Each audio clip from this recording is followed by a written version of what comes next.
but you can be one of those people that turn like $100 into like $1 million. But the odds of you doing that and timing it and being on your laptop, phone, or computer and watching that chart at the exact right time is almost nil. Why do I feel like I'm about to be offended? Oh shit, here we go again. Would you say a year ago we had Crypto Serpent on to talk to us about, crypto related news? He's more of an XRP specialist. And with crypto pumping, I'll let you take the lead here, but you've got a bit of an idea what's happening in the crypto space more than me. But what would you say is happening right now for people who are into crypto? I mean, it is funny that there is more eyes coming back on the space now, as the price of Bitcoin is basically slowly surpassing its all-time high. People are like, oh, like, what's this now? I mean, no one just checking the cap now. It's funny thing. It's the only thing where when it goes on a discount, people get scared and don't want to buy. And then when the price is so expensive, people just want to FOMO in and don't want to miss out, which is hilarious. I mean, like, if you have like any kind of FOMO, which is like fear of missing out, just if you hear me say FOMO, I know there might be some people, but just study it. Just study it for a couple of years. Don't go chucking your money around, investing in this and that, and don't listen to people on TikTok and Instagram and stuff like that. I mean, half of those people are absolute noobs, man. Like, they are brokies that are just trying to sell you their bags, and literally the things that they're promoting have no real world value at all. It's troubling. Yeah. If you know what, if you like a casino and the pokies, and you just want to chuck a few $100s on something that someone says, oh, this is really great, and they sound really smart, and they give you all this information, all right, cool. But just be prepared that it might go to zero. Like, you probably more often than not lose your money because it is not a good, fundamentally real world asset that is actually building something that will be used. Yeah, and I agree with that completely. And I've fallen trap as well. I've had people, I've kind of gone down a bit of a rabbit hole of researching, and I think I'm researching, but really I'm watching YouTube videos, which isn't really researching. It's having somebody tell me what they want me to buy. Yep. And you walk away thinking, wow, that sounds really good. Because again, like I said earlier on in this video, as a salesperson, you're selling the positives, you're not selling the negatives. Which exactly. So when you hear someone talk positive about something, right, that's fine. Listen to them, absorb it, take the notes on what they've said, right, and then go flip that and watch a video on people that hate on it, right, and hear what that side is saying about that particular coin, asset, whatever. And then what you can do is then go back, do some more research on the actual fundamental thing itself, and then make your decision. Yeah, well, it becomes like I've got, parents asking me, and I'm like, I really have no clue. I think we've had this conversation about 8 times in the past, probably 3 weeks. And yeah, you told me the other day, what are you doing? Don't tell somebody that crypto is good. What happens if it goes bad? Then I look like the idiot. And I'm like, well, crap, I didn't actually think of that because I wanted the best for that person.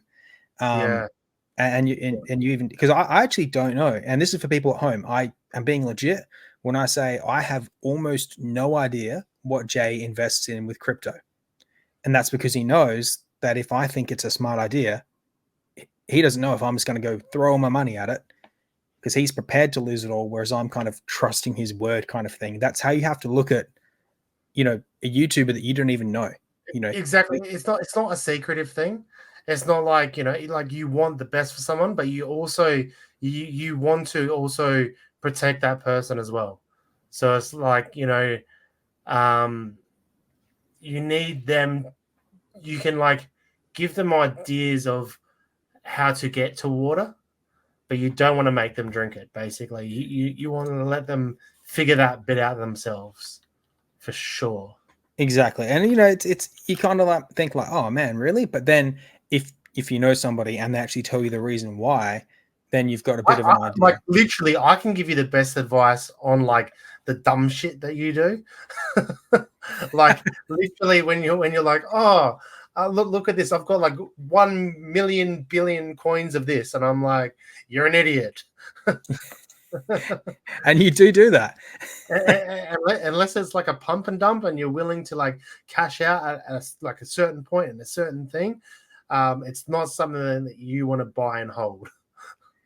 And it's not going to make you a millionaire in the long run. Like it's not going to go from 0.000001 to 1 cent even, or $1. Like people I do get caught up in that.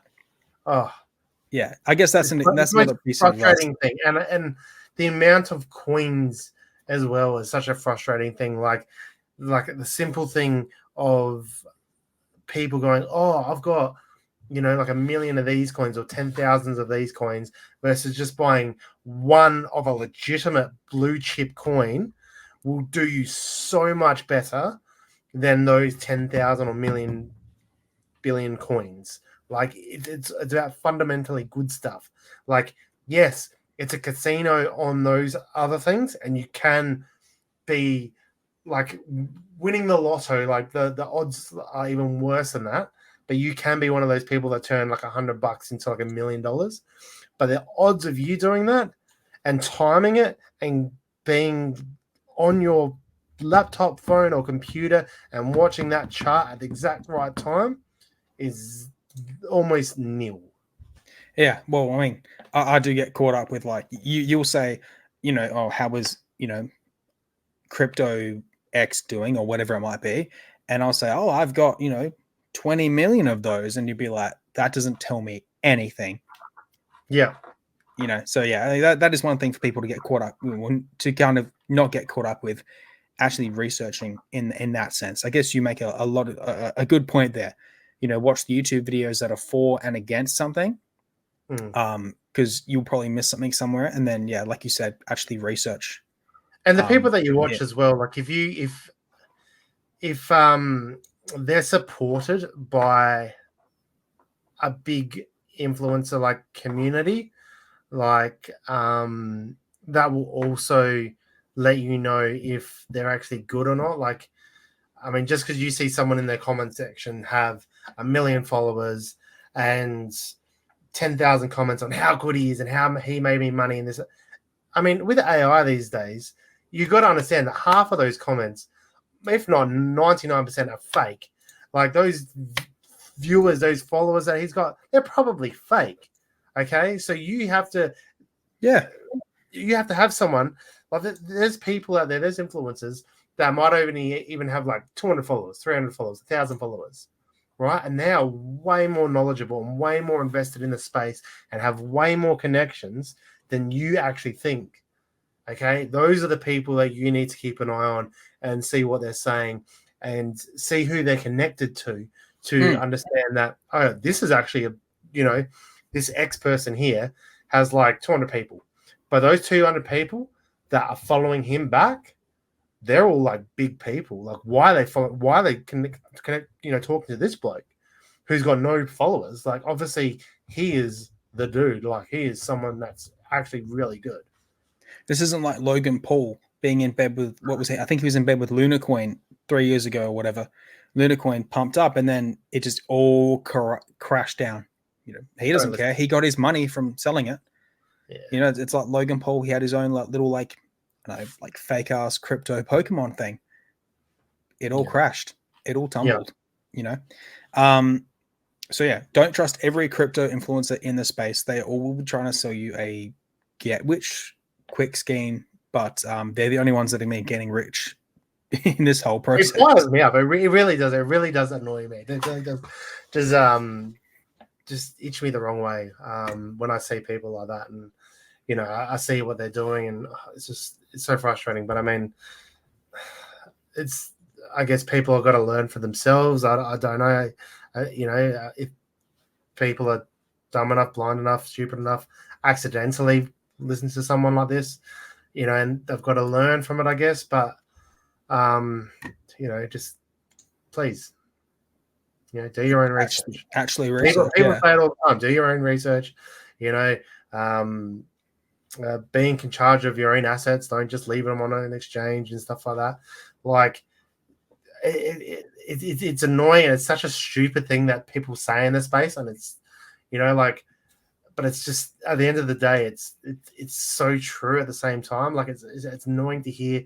I hate hearing that side of thing anyway. Like, it's like annoying that do your own research, or take care of your own wallet. But like, it's so true to have that accountability that you're in charge, that you're the one that can make a judgment. Like, you can look at what someone says, like, I can't read charts, but I can watch a lot of people that can read charts, and then I can make an assessment on when they're talking bad about a chart and talking about bull flags and, cup and handles. And like, I understand when I see those things now, that what they're talking about, but you can actually read them better than the chart, I guess.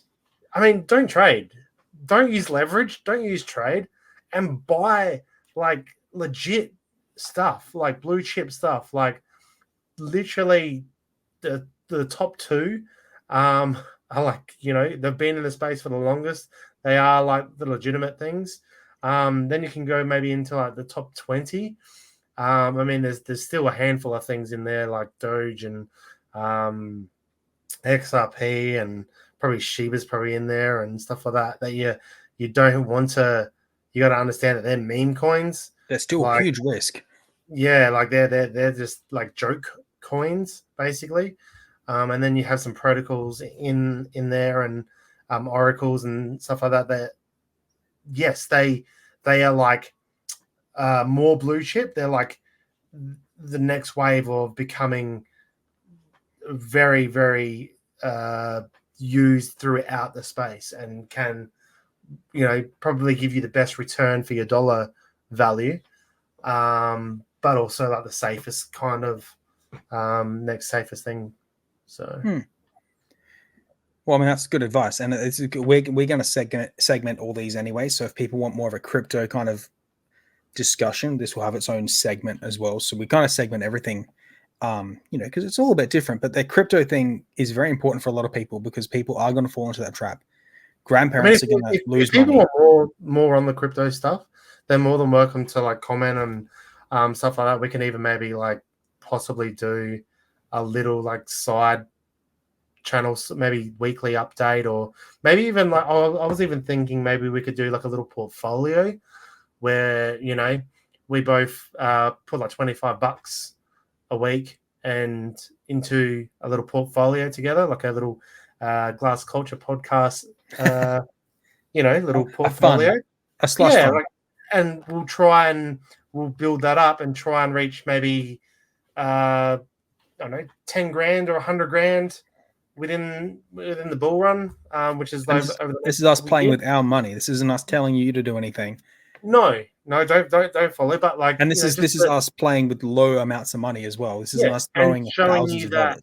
You don't have to literally just chuck a whole bunch of money in on one thing or whatever, and just slowly every week, just chip away and just whatever you can afford, just weekly, just make some educated guesses.